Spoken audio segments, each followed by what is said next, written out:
오늘 설교 제목은 약속의 땅입니다. 광야와 바벨론은 약속의 땅이 아니죠. 그런데 광야와 바벨론은 약속의 땅은 아니지만 약속의 땅에 가기 위해서 반드시 걸쳐야 되는 것. 그래서 광야나 바벨론에 당신의 백성이 있는 것은 당신의 뜻이나 계획이 아니라는 거죠. 출애굽한 백성이 바로 가나안에 들어가는 게 하나님의 뜻인데, 우리 편에서 부족으로 말미암아서 40년이라는 시간 동안 광야에 있었던 것처럼 바벨론에 백성들이 있는 것도 역시 하나님의 뜻이 아니죠.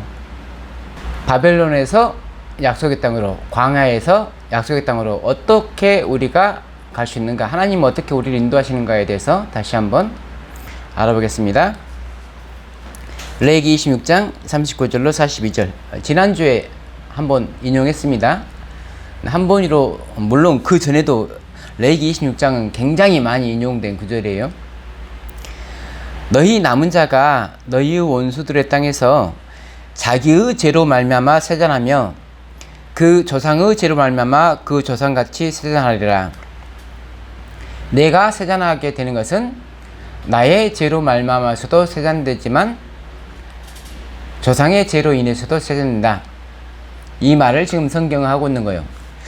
우리는 항상 내 죄 때문에 내가 고통받는다고만 생각할 수 있어요. 그런데 알고 보면 나만의 죄로 고통받는 게 아니고 우리 조상들의 죄, 다시 말해서 교회의 죄 때문에 우리가 고통받는 경우가 있다는 거죠. 그들이 나를 거스른 잘못으로 자기의 죄악과 그들의 조상의 죄악을 자복하고, 항상 우리는 나 이런 죄 지었습니다, 나는 죄입니다 라고 자복하지, 우리 조상들의 죄에 대해서 자복을 한 적이 없잖아요. 우리 교회의 죄에 대해서 자복을 한 적이 없잖아요. 자복 대신 교회를 비난하고 욕하기는 하죠. 근데 우리 교회가 이런 죄가 있으니까 용서해 주십시오라고 안 하잖아요.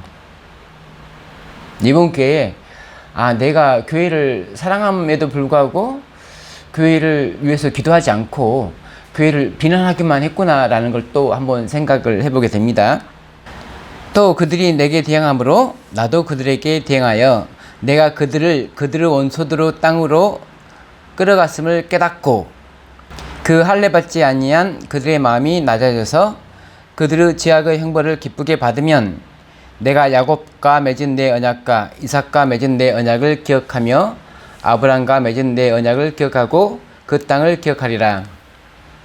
이렇게 율법에 기록이 되었으므로 이 율법의 기록대로 이루어져야 되잖아요. 바벨론으로 끌려갔으니까 바벨론에 있는 사람 중에서 누군가가 이 말을 깨닫고 내 죄를 깨닫고 우리 조상들의 죄를 깨닫고 기도를 해야 되는 거잖아요. 다니엘서 9장, 메대 족속 아하수에로 아들 다리오가 갈대아 나라 왕으로 세움을 받던 첫 해, 아까 말했죠. 아하수에로, 다리오 이런 것들은 다 왕의 칭호라고. 그래서 메대 왕의 칭호였어요. 곧 그 통치 원년에 나 다니엘이 책을 통해 여호와께서 말씀으로 선지자 에레미야에게 알려주신 그 연수를 깨달았느니 곧 예루살렘의 항폐함이 70년 만에 그치리라 하신 것이니라. 다니엘은 이제 곧 70년이 끝난다는 사실을 알았죠. 계시록 22장 20절, 이것들을 증언하신 이가 이르시되 내가 진실로 속히 오리라 하시거늘 아멘 주 예수여 오시옵소서. 우리는 계시록 20장 20절의 말씀을 세 천사 기별을 통해서 더 정확히 깨닫죠. 깨달아야지 거기에 맞는 기도가 나오게끔 돼 있어요. 다니엘의 기도를 통해서 우리의 기도는 어떻게 바뀌어야 되고 우리는 이 마지막을 어떻게 준비해야 되는가를 생각해 볼 수 있습니다. 내가 금식하며 베옷을 입고 죄를 덮어쓰고 주 하나님께 기도하며 간구하기를 결심하고.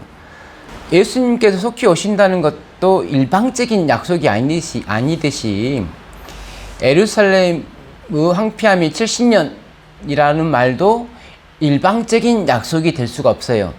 다니엘은 뭘 알고 있냐면은 하나님께서 아브라함에게 400년이라고 약속을 했는데 백성들이 준비를 안 하니까 30년이 더 걸려서 430년이 흐른 걸 다니엘은 알고 있죠. 그래서 70년 70년이라고 성경이 말했다고 해서 가만히 있어도 70년이 되면은 회복이 되는 게 아니라는 걸 다니엘은 알고 있는 거죠. 그래서 기도를 해야 돼요. 바벨론으로 끌려간 사람이 다니엘 한 사람이 아니잖아요. 그러면은 다니엘이 좀 주변 유대인들 모아갖고 같이 기도하면 되잖아요. 뭐 거기서 여러 가지 우리가 상상을 해볼 수가 있는데, 이 상황에서 아무튼 다니엘은 지금 혼자예요. 자기 혼자가 자기 백성을 대표해서 기도하는 거예요. 우리가 예배 시간에 그러잖아요. 한 사람 대표로 기도하게끔 하잖아요. 에스겔 14장 14절과 20절에 비록 노아, 다니엘, 욥 이 세 사람이 거기에 있을지라도 그들은 자기의 공의로 자기의 생명만 건지리라. 나 주 여호와의 말이니라. 노아와 욥과 다니엘은 최소한 자기 의로 구원받을 수 있는 사람이다 라고 지금 에스겔은 말하고 있는 거예요. 그 말은 죄가 없다는 말이에요. 죄가 없는데 자기의 죄를 자복해야 돼요. 레위기에 보면은 자기 조상들의 죄와 자기의 죄를 자복을 하겠잖아요. 근데 다니엘이 에스겔 선지자가 그랬는데 나는 죄가 없다는데요? 그 자기의 죄를 자복할 게 없잖아요. 그것은 에스겔서의 요지가 자기 믿음으로 자기가 구원받고 자기의 죄로 자기가 벌받는 게 요지잖아요. 여기서 말하는 의는 예수 그리스도로 옷 입혀진 의를 말하는 거겠잖아요. 우리가 예수 그리스도의 의로 옷 입혀졌다고 해서 나는 옷 입혀졌기 때문에 죄가 없습니다 라고 말할 수는 없다는 거죠. 유다 왕 여호야김이 다스린 지 3년이 되는 해에 바벨론 왕 느부갓네살이 예루살렘에 이르러 성을 에워쌌더니 주께서 유다 왕 여호야김과 하나님의 정 그릇 얼마를 그의 손에 넘기심에 그가 그것을 가지고 신할 땅 자기 신들의 신전에 가져다가 그 신들의 보물창고에 두었더라. 왕이 환관장 아스브나스에게 말하여 이스라엘 자손 중에서 왕족과 귀족 몇 사람 곧 흠이 없고 용모가 아름다우며 모든 지혜를 통찰하며 지식에 통달하며 학문에 익숙하여 왕궁에 설만한 소년을 데려오게 하였고, 그래서 다니엘은 신분이 왕족 아니면 귀족이에요. 이사야 39장 5절 8절. 이사야가 히스기야에게 이르되 왕은 만군의 여호와의 말씀을 들으소서. 보라, 날이 이르리니 네 집에 있는 모든 소유와 네 조상들이 오늘까지 쌓아둔 것이 모두 바벨론으로 옮긴 바 되고 남을 것이 없으리라. 여호와의 말이니라. 또 너에게서 태어날 자손 중에서 몇이 사로잡혀 바벨론 왕궁의 환관이 되리라 하셨나이다 하니, 히스기야가 이사야에게 이르되 당신이 이른바 여호와의 말씀이 좋소이다 하고 또 이르되 내 생전에는 평안과 견고함이 있으리로다 하니라. 다니엘은 자기의 죄 때문에 포로로 끌려와서 내시가 된 게 아니고 조상의 죄 때문에 된 거죠. 여기서 조상의 죄는 어떤 조상을 말하는 거죠? 지금 여기 이사야서에서는 히스기야를 말하고 있어요. 히스기야는 한때 하나님께 충성된 사람이었죠. 사탄도 하늘에서는 충성된 분이었죠. 마지막에 타락해서 사탄이 된 거고, 유다 왕들은 처음에는 정말 충성된 왕들이 많죠. 막판에 항상 좀 끝이 안 좋은 사람들이 많아요. 우리가 어린 양의 인도를 받고 99% 인도를 받고 왔을지라도 마지막 1%에서 어린 양에게서 돌아서면 우리는 그냥 하늘을 못 가는 거죠. 내 죄 때문에 내 자손들이 환관이 되는데 가슴이 아파야지 정상이잖아요. 근데 지금 히스기야는 전혀 안 가슴 아파해요. 가슴이 전혀 안 아파해요. 여호와께서 다시 이스라엘을 향하여 진노하사 그들을 치시려고 다윗을 격동시키사 가서 이스라엘과 유다의 인구를 조사하라 하신지라. 사무엘하 24장은 이스라엘에게 진노하셨다고 하는데 그 도구로 다윗을 이용했다고 하고 있어요.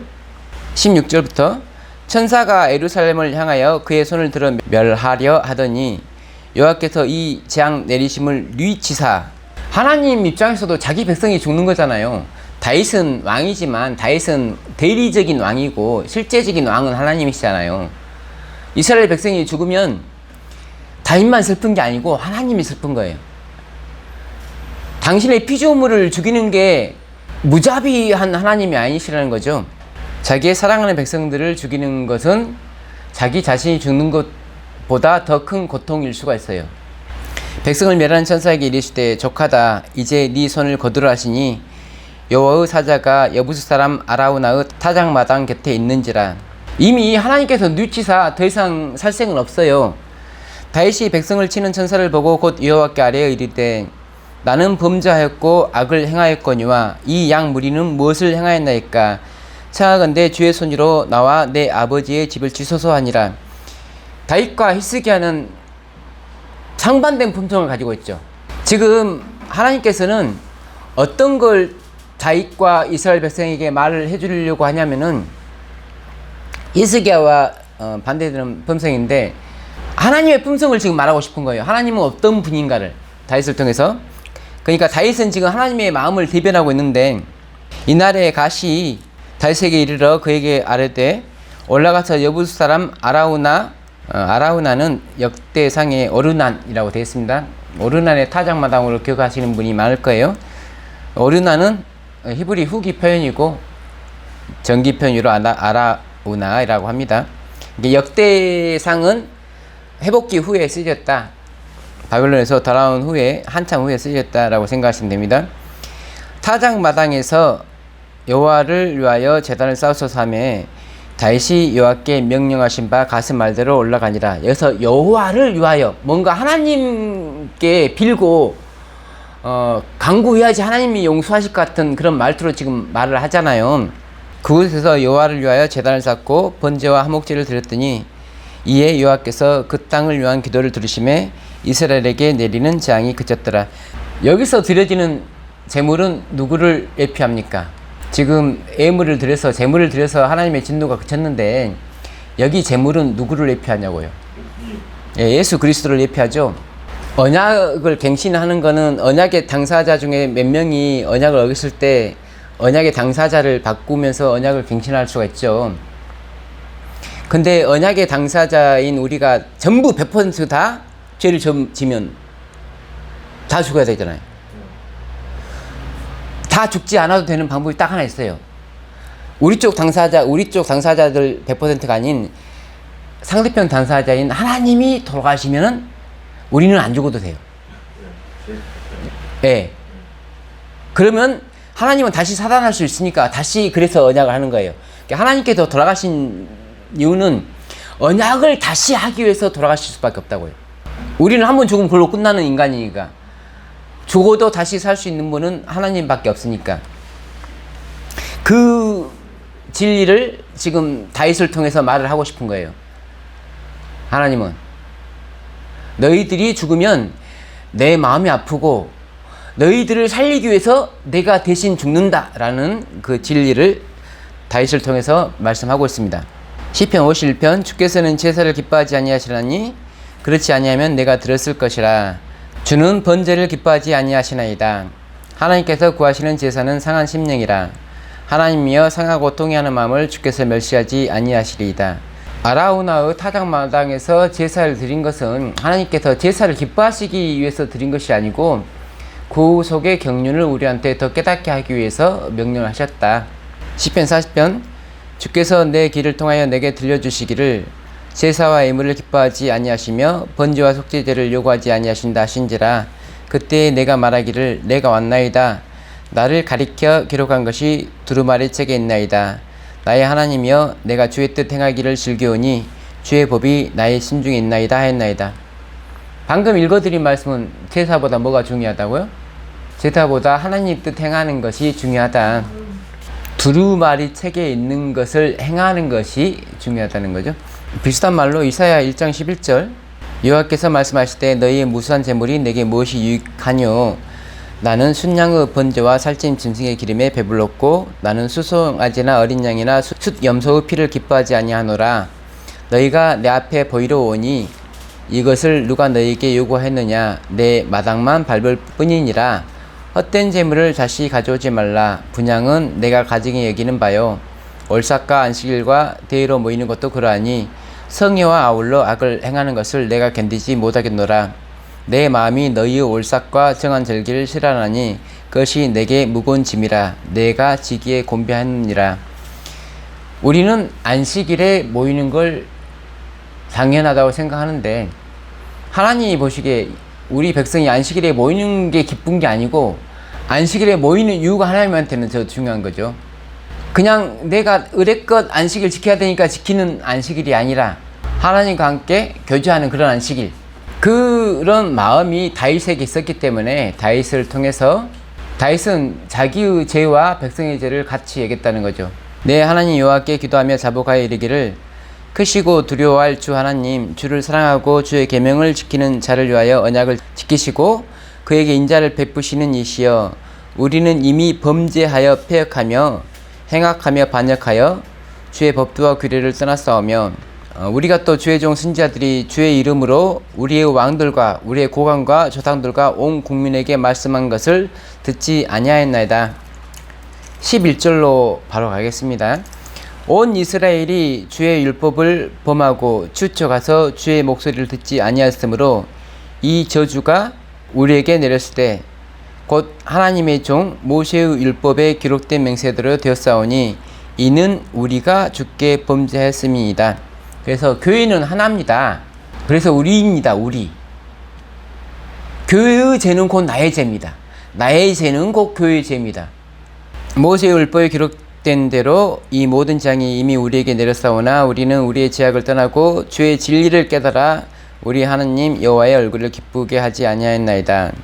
그러하온즉 우리 하나님이여, 지금 주의 종의 기도와 간구를 들으시고 주를 위하여 주의 얼굴빛을 주의 황폐한 성소에 비추시옵소서. 이것이 다니엘이 기도하는 목적이에요. 성소를 아는 거죠. 하나님이 우리와 함께하기 위해서는 성소가 있어야 되는 거예요. 그러니까 우리가 예루살렘에 돌아가는 이유가 뭔가? 다시 성소가 있고 백성이 있고 율법이 있고 땅이 있는, 다시 하나님의 나라를 회복하기 위해서 돌아가는 거죠. 기도를 하는 목적이 뚜렷하잖아요. 우리 포로들 다시 예루살렘에 돌아가게 해주세요 라고만 끝나지는 게 아니고 가는 목적이 지금 있다니까요. 예루살렘에 가야 되는 목적, 성소를 회복하기 위해서. 그러니까 아까 학계서에서 사람들은 온 목적을 잃어버린 거예요. 성소 건축하라고 보냈는데 자기 집만 짓고 아직은 때가 아닌가벼 하는 거예요. 그 때를 70년이나 기다려갖고 기도해서 갔는데도 불구하고 그래요. 그러니까 시간 따지는 분들은 70년이 문제가 아니고 700년이 지나도 안 해요. 나의 하나님이여, 귀를 기울여 들으시며 눈을 떠서 우리의 황폐한 상황과 주의 이름으로 일컫는 성을 보옵소서. 우리가 주 앞에 간구하는 것은 우리의 공의를 의지하여 하는 것이 아니요 주의 큰 궁의를 의지하여 함이니이다. 주여 들으소서, 주여 용서하소서, 주여 귀를 기울이시고 행하소서. 지체하지 마옵소서. 나의 하나님이여, 주 자신을 위하여 하시옵소서. 이는 주의 성과 주의 백성이 주의 이름으로 일컫는 바 됨이니이다. 그래서 기도로 하나님의 영광을 지금 드러내고 있잖아요. 우리의 기도는 우리 자신의 뭔가 목표를 달성시키기 위한 기도인데, 다니엘의 기도는 자기의 목표를 달성하는 기도가 아니고 하나님의 영광을 드러내는 기도란 말이에요. 설교가 됐든 기도가 됐든 이렇게 바뀌어야 된다고. 우리가 새벽 기도 가면은 막 열심히 기도하는 거 들어보면 진짜 쓰잘데기 없는 기도만 하잖아요. 우리 며느리 잘 돼야 되고 손주 잘 돼야 되고 다 기도는 하는데 불교에서도 그런 기도를 하잖아요. 근데 불교에서 하는 기도를 왜 기독교인도 똑같이 하는 걸까? 진리를 모르니까. 20절, 내가 이같이 말하여 기도하며 내 죄와 내 백성 이스라엘의 죄를 자복하고. 죄가 없는데 어떻게 죄를 자복해요? 다니엘의 죄가 뭐예요? 근데 여기서 내 죄와 내 백성의 죄를 자복하고, 자기가 죄도 없으면서 죄가 있는 척이라고 거짓말 할 수는 없잖아요. 아까 제가 그랬잖아요. 율법을 알면 알수록 우리가 죄가 많아진다 했잖아요. 내가 아무것도 안 하고 가만히 있으면 죄가 없냐? 그게 아니에요. 내가 해야 될 일을 모르면 죄예요. 종이 자기가 해야 될 일을 모르면 게으르고 악한 종이 돼요.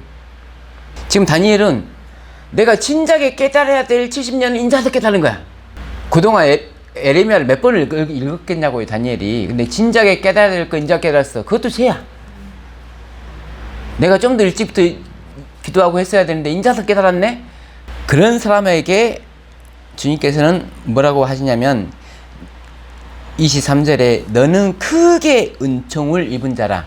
우리가 의를 행해서 하나님께서 우리를 가까이 하시는 게 아니고 우리가 우리 죄를 자복했기 때문에 하나님께서는 우리에게 은혜를 주시는 거죠. 은혜가 넘쳐요. 그래서 성소를 위해서 기도하니까 예루살렘의 회복에 대해서 24절부터 말씀을 해주시는 거예요. 내 백성과 네 거룩한 성을 위하여 이런 이래를 기한으로 정하였나니. 기도를 했을 때 우리가 하나님의 마음에 합한 기도를 했을 때 하나님께서는 우리에게 미래를 알려주신다고요. 날마다 며느리만 위해서 기도하는데 하나님이 이걸 왜 알려줘요? 자, 우리가 이제 다니엘 입장에서 좀 더 생각해 봅시다. 다니엘 때 유대 백성이 예루살렘으로 돌아가기 위해서는 먼저 어떤 사건이 일어나야 되죠? 바벨론에 끌려온 유다 백성이 예루살렘으로 돌아가기 위해서는 먼저 어떤 역사적인 사건이 일어나야 되냐고요. 바벨론이 망해야 돼. 그렇죠. 답을 써놨어. 그 밑에 딱. 예, 예수님의 재림이 늦고 바벨론이 무너져야 돼요. 바벨론이 무너지지 않으면 절대 70년이 아니라 700년이 지나도 이스라엘 백성은 돌아갈 수가 없어요. 근데 70년이 차기 전에 먼저 바벨론이 무너졌죠. 그러니까 바벨론이 무너지는 순간 우리는 돌아갈 수 있다는 희망이 생기죠. 근데 바벨론이 무너졌다고 돌아갈 수 있는 게 아니고 2번 바벨론에서 나와야 되죠. 근데 나오기 위해서는 뭘 알아야 되냐면 죄를 깨달아야 된다는 거예요. 내가 왜 바벨론에 살고 있는가를 깨달아야 돼. 왜 우리들은 70년 동안 바벨론에 살고 있지? 레위기 26장에 보니까 우리와 우리 조상의 죄 때문에 살고 있구나. 우리가 바벨론 상태가 된 게, 우리 교회가 바벨론 상태가 된 게 우리의 죄와 우리 조상들 죄 때문에 우리가 바벨론이 화가 됐구나. 교회가 바벨론이 됐구나를 깨달아야 된다는 거예요. 그래서 애굽이 처벌을 받아야지 가나안에 갈 길이 열리는 거고, 바벨론이 무너져야지 가나안에 돌아갈 길이 열리는 거예요. 그래서 계시록 18장 천사는 너무 기쁜 거잖아요. 바벨론이 무너졌다! 라고 전할 수 있는 거 뭐냐면 바벨론이 무너져야지 예수님이 재림할 수 있으니까. 우리 죄를 잡아가는 거잖아요. 우리 교회의 죄를 잡아가는 거잖아요. 그건 기쁜 일이라고요. 예수님이 용서해 줄 수 있는 기회를 드리는 거잖아요.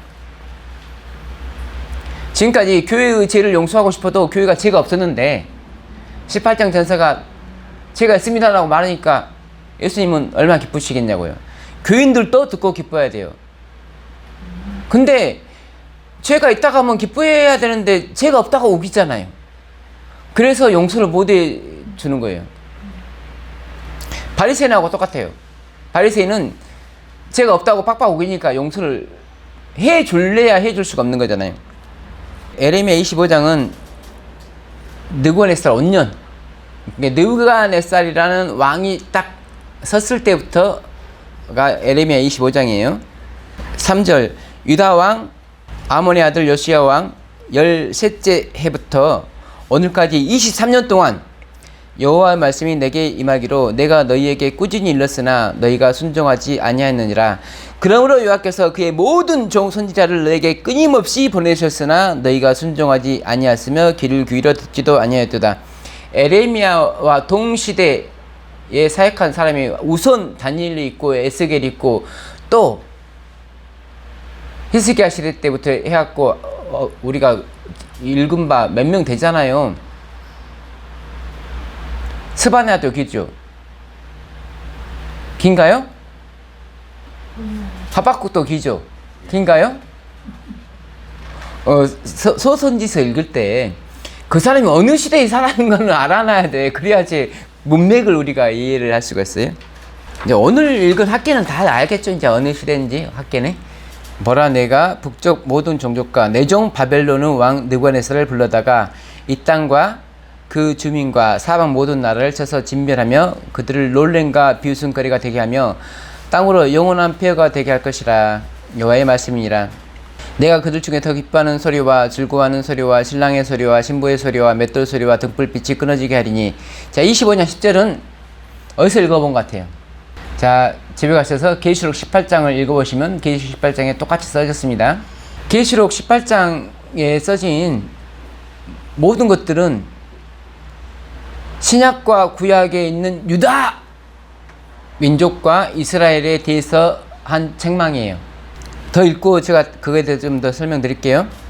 11절, 모든 땅이 폐허가 되어 놀랄 일이 될 것이며 이 민족들은 70년 동안 바벨론의 왕을 섬기리라. 여호와의 말씀이니라. 70년이 끝나면 내가 바벨론 왕과 그의 나라와 갈대아인의 땅을 그의 제약으로 말미암아 벌하여 영원히 폐허가 되게 하되. 자, 이 말씀을 지금 다니엘이 읽고 나서부터 기도를 한 거예요. 근데 그 뒷부분을 좀 더 읽어봅시다. 15절, 이스라엘 하나님 여호와께서 이같이 내게 이르시되 너는 내 손에서 이 진노의 술잔을 받아가지고 내가 너를 보내는 바 그 모든 나라로 하여금 마시게 하라. 여기서 또 계시록 14장의 말이 나오죠. 바벨론 진노의 포도주로 먹이던 자 나오잖아요. 27절, 너는 그들에게 이르기를 만군의 여호와 이스라엘 하나님 말씀에 너희는 내가 너희 가운데 보내는 칼 앞에서 마시며 취하여 토하고 엎드려져 다시는 일어나지 말아라 하셨느니라. 그들이 만일 네 손에서 잔을 받아 마시기를 거절하거든 너는 그들에게 이르기를 만군의 여호와께서 말씀하시기를 너희가 반드시 마셔야 하리라. 예수님께서 겟세마네 동산에서 이 잔을 내게서 지나가게 해주십시오.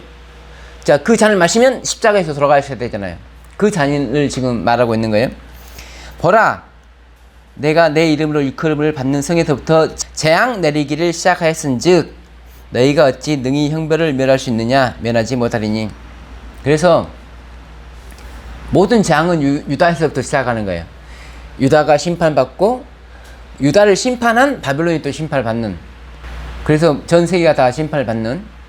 사실 요한계시록을 우리가 잘 이해하려면 이렇게 선지자서에 요한계시록과 연결되는 글들을 찾아서 이해를 하면 분명히 모든 경고가 유다 택한 백성에게 주어지고 있는데 계시록 읽으면서는 우리를 쏙 빼놓고 다른 사람들에 대한 언급만 하잖아요. 경고는 우리한테 하고 있는데, 선지서에서는 경고를 우리한테 하고 있는데 계시록 읽으면서는 엉뚱한 사람들한테만 경고를 우리가 하고 있잖아요. 그래서 문제라고요. 자, 예레미야 51장, 이스라엘과 유다가 이스라엘에 거룩하신 일을 거역함으로 죄가가 땅에 가득하나.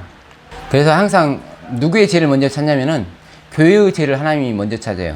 이방인의 죄를 먼저 찾는 게 아니에요. 교회가 용서받아야지 이방인도 용서받는 거고, 교회가 심판받아야지 이방인도 심판받는 거고. 그의 하나님 만군의 여호와에게 버림받은 호라비는 아니니라. 죄는 있지만은 용서하시겠다는 말이죠. 바벨론 가운데서 도망하여 나와서 각기 생명을 구원하고 그의 제약으로 말미암아 끊어짐을 보지 말지어다. 지금 에레미야 51장에서는 아직 이스라엘 백성이, 유다 백성이 바벨론으로 끌려가기도 전이에요. 근데 끌려가기도 전인데 끌려간 후에 이렇게 나아라고 지금 미리 말씀을 해주시는 거죠. 이는 여호와의 보복의 때니 그에게 보복하시리라. 바벨론은 여호와의 손에 잡혀 있어 온 세계가 취하게 하는 금잔이라. 뭇 민족이 그 포도주를 마심으로 미쳤도다. 바벨론 성벽은 무너졌도다. 나의 백성아, 너희는 그 중에서 나와 각기 여호와의 진노를 피하라. 바벨론이 이스라엘을 죽여 엎드려뜨린 같이 온 세상이 바벨론에서 죽임을 당하여 엎드려지리라. 칼을 편 자들이여 멈추지 말고 걸어가라. 먼 곳에서 여호와를 생각하며 예루살렘을 너희 마음에 두라. 그래서 이 말을 읽은 다니엘은 예루살렘을 마음에 뒀어요. 그 당시 사람들은 바벨론이 무너진 걸 알았죠. 고레스가 침범함으로써. 근데 지금은 우리가 영적으로 해석해야 하기 때문에 바벨론이 무너진 것을 볼 수가 없잖아요. 영적으로 깨달아야지 거기서 나오든지 말든지 할 거 아니에요. 바벨론의 잘못된 교리에서부터 나와서 예루살렘을 생각하는, 예루살렘에 있는 진짜 성소를 생각하는. 그러므로 바벨론의 잘못된 교리는 우리로 하여금 성소 진리를 제대로 이해할 수 없게 하는 교리를 말하는 거겠죠. 세천사 기별이 성소 진리인데 성소 진리를 제대로 이해를 못 시키는 교리를 가지고 있으면 그건 바벨론의 교리예요.